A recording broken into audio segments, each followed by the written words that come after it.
So welcome to False Grid at Daytona International Speedway. We were about to roll off here and start our first session. This is going to be my 30th track, and a heck of a track it is. I mean, the amount of racing history that's happened here is pretty staggering, even, you know, including the speedway and the beaches that preceded it. And we are lucky enough to be out here with the Porsche Club today and getting to partake a little bit. And you know, get a taste of what some of those folks that have contested the at least 4/5 of the 500 anyway, as far as excluding the parts of the track we skipped for chicanes, and the entirety of what they drive in the Daytona 24, the Rolex 24 at Daytona, which Liz and I were lucky enough to get to watch in 2019. Well, I'm now going to be driving that exact circuit in my Acura. So let's get out here and see what it's all about. We're just exiting the paddock area now. And then we're going to enter out onto the pit lane.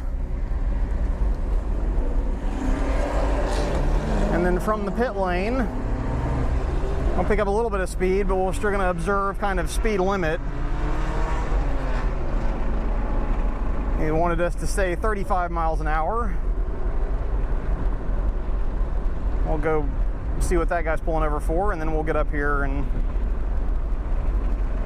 not speed on pit lane. I gridded up in the back because I honestly, looking at the number of Porsche GT3s, GT4s, Cup cars, Camaros, junk and stuff like that, that's out here, I have probably the least horsepower. I don't know, there's a 944 behind me. Maybe I have a chance there, but but generally speaking, it's my first time at the track. I have probably some of the least horsepower of the group. I don't want to be in anybody's way, interrupting anybody's fun, at least for the first session. Well, not at all, but particularly in the first session, until I figure out what I'm doing. Coming out of the pits here, we're going to respect the blend line, kind of get our brakes up to temperature here. See if we can find the lines through the curbs here. So it's one thing to have kind of, you know, ridden around the track or driven it virtually. It's another thing to actually have your get your bearings and get your kind of sight picture correct for doing it yourself. Be on the back side of that. Come up here. Slow down for this. We're waiting. Long late apex turn. Exiting that. Now we're coming up to turn 6, which will lead us onto the banking. So this is your turn-in point here, which I'm going to be a little bit off of that. And then get on the gas. I don't know why I look like it was an intersection there. And we're about to turn 30-something degrees sideways, folks. I'd like to point out that I'm having to look out the top of my windshield right now to see where it is I'm actually going. I'm not looking out the side of the windshield or kind of ahead. I'm looking out the top of the windshield. Coming in now to the bus stop chicane for the first time, listening to the advice I was told in the driver's meeting as far as where to time the turn in on that. Being ginger through here, very ginger through here. Those cones marking the edge. So letting everything get up to temperature and up to speed here. Watching my oil pressure as I come around here a little bit. I'm not having to do much steering, and I'm going 120 at this point. Definitely a different sensation. Coming out here, we got the famous bump up here somewhere. I think we already crossed it. And we're coming up here to start our first flying lap of Daytona. Careful on this transition. Back down to third gear for this. It's one of the few tracks that I'm not in second most of the time so far. So let the car track out here. Not too much though, so we can get back for this. Keep on the gas through here. Check the pits, nobody coming out. Now I can kind of figure out my line into here. And I'm probably over slowing for all this at the start here, but that's how you approach it. I mean, we've technically completed our first lap. We're gonna go, obviously continue on here because we've got some flyers left to go. But mainly, we are just getting up to speed in this first session, getting a feel for things, and kind of soaking it in a little bit that we're actually driving at speed on the Daytona 24-hour road course here.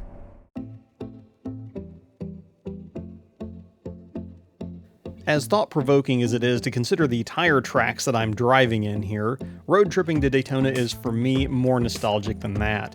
My first trip here was nearly 20 years ago, acting as unofficial pit crew and photographer for my dad.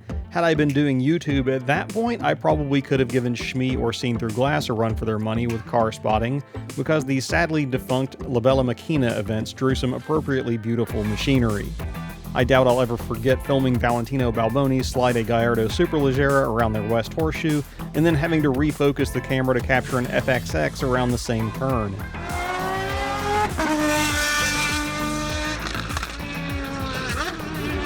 Things have now come full circle though, and you'll see some of my own son's handiwork behind the camera sprinkled into this video as he plays unofficial pit crew and photographer while his dad drives one of the big ones. I said one of the big ones, and in Daytona's case that adjective is literal on multiple levels. Its 2.5-mile tri-oval is among the largest in the world, exceeded only by Talladega with respect to circle tracks that host competitive races. Anything larger, Nardo for instance, is purely a test track. Using most of that tri-oval and adding an infield section in the chicane, the sports car configuration we will be driving measures over 3.5 miles, roughly 5.7 kilometers in length, making it, I think, the 6th longest road course in North America. For those of you in the UK or needing a Formula 1 reference point, Daytona's Roval is less than 500 feet shorter than Silverstone's Grand Prix configuration, though with far fewer turns. Track length is only half of what makes Daytona feel so massive though. A true cathedral of speed, Daytona is epic in both scale and capacity. Standing in the vast infield, you look up at immense 200-foot-tall grandstands on both sides. Daytona has hosted as many as 167,000 attendees to a single event, which places it in the top 20 in the world across all sporting venues for capacity. The facility's grounds as a whole are nearly the size of a small town. Here is Garnett, Kansas from our last outing for scale. It also dwarfs what others might think of as large tracks. Here it is overlaid with the sadly former Rockingham circuit in the UK, and now the Hockenheim GP circuit in Germany. Hard stats aside, one could reasonably argue that it's also among the most famous racing circuits in the world. Unlike some of the hidden gems I've driven, no matter where you are, you've probably heard of Daytona in some context or another, be that NASCAR's crown jewel Daytona 500 race or the Rolex 24 at Daytona, one of the world's most prestigious endurance races. Liz and I had the pleasure of attending the Rolex 24 in 2019, and it's that endurance racing layout that I'll be driving on this visit, courtesy of the Porsche Club of America's Zone 12 Oktoberfast event. Alongside a bevy of club races, the PCA hosted an HPDE group for quote-unquote advanced drivers only, meaning that I had to submit a resume of sorts to be accepted, and there wasn't any regular instructing, just download sessions. It really is a treat to get to turn some enthusiastic laps at such an impressive and historic facility, but it's also worth remembering where it all started. Racing in Daytona wasn't always about fan zones, grandstands, and corporate sponsors. Until the late 1950s, quote-unquote Daytona was more synonymous with beaches than high banks. Not yet the hugely popular vacation spot, in the early 1900s people used the long, straight expanses of well-packed sand to test early motor cars and chase land speed records.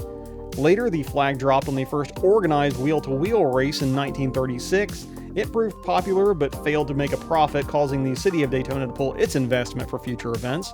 Fortunately for the organizer, one Sig Hogdahl found a new partner in Bill France Sr., and by 1938 they had the beach races profitable. An official layout was established that incorporated approximately 2 miles of Atlantic Avenue, Florida A1A, with turns both north and south that led onto the beach for the other half of the lap. This hybrid sand and street course hosted numerous amateur races before famously playing host to the fledgling NASCAR series after its post-war founding in 1948. By 1956, Bill France Sr. and others saw the writing on the wall, with cars getting faster, NASCAR getting more popular, and the beachfront getting more and more developed. and they went about arranging construction of a new home for racing in the area. Daytona International Speedway's main tri-oval was completed in 1958 after crews pioneered some clever new techniques needed to pave on the steep angle required for the 2 pairs of banked turns. Fun fact, Lake Lloyd, the large rectangular body of water in the infield, was originally just the pit left from excavating the soil needed to build up the banked turns in the absence of a natural bowl. The nearly as famous and more germane to this video road course was then completed just a year later in 1959 and utilizes a majority of the main oval in its layout. That creates an interesting scenario where sports cars and prototypes accustomed to racing on mostly level circuits have to contend with that 31-degree banking. It's not the first time that's happened in history. The first ever purpose-built paved racetrack, Brooklands, utilized a progressive banking that found a 30-degree angle at its steepest. Old Monza's banking was steeper still. However, no other track of the world is still in use for road racing with anything close to the scale of Daytona's banked turns. This poses some interesting problems and challenges for racers and track goers, some of which are more myth than reality, others though are very real and things you may want to consider if you decide to make your own trip to the self-styled World Center of Racing. I've covered the myth of oil starvation in a previous video, a link to which is probably appearing in the top right corner. What isn't a myth are the tire problems that Daytona's banking can cause. Basically, quote-unquote, because physics, when you drive through turns this steep at high speed, the cornering force that would normally be pulling at a tire sideways is now also pushing the tire into the track surface. This makes the apparent weight of the car much higher than usual from the tire's perspective, almost like running high downforce wings on flat ground, and can lead to sidewall deformation enough to cause a failure, which at over 100 miles an hour with a concrete wall 30 feet to your right isn't a good thing. The general advice for Daytona is to run a few PSI or fractions of a bar more pressure in your tires than you would at a normal road course to give your sidewalls more support and help minimize the deformation under the added load placed on them through the banked turns. Tire concerns aside, the 31-degree track tilt has also been known to trigger error codes in modern vehicle stability systems, even on performance-oriented cars like the throngs of Porsches that I was out playing with. Fortunately, one perk of driving a car that's old enough to have had a MySpace page is that these systems are too dumb to know the difference, and as long as the flow of fuel and oil are uninterrupted, you're golden. Speaking of which, the NSX ran like a champ for the entire weekend, but even so I have no shame in admitting that this was pretty much my life after 4 or 5 laps of each session.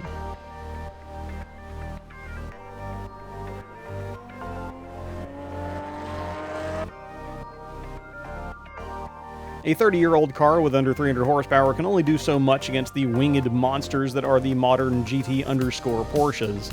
I did manage to find some fun though trying to keep up with a fellow in a 981 Cayman R. Those efforts and being able to draft a car that was just enough faster on the straights led to what ended up being something of a lap time perspective hero lap for the weekend that you will now see from my point of view. Yes, apologies for being short, I'm working on a better POV solution.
Somewhere in there, you'll have seen an even 150 miles per hour pop up on the display, with a speedometer slightly optimistic of that. That's a personal best for this car on a racetrack, and it was still pulling, though the rate of acceleration had definitely leveled off some. Not bad for 303,000 miles, I guess, and a decent benchmark to wrap up this season. That's it for this one, folks. Pay attention for a slightly revamped Just the Laps video that will include another session chasing that Cayman R, as well as some actual narrative this time as opposed to pure circulation. If you enjoyed this video, don't forget to check out our other track features and subscribe and click the bell so you get notified next time we post a video like this and get to check another track off of our list. Until next time, though, I'm Richard, this is Lap of the World, and we will see you all in the next video, if not at the track.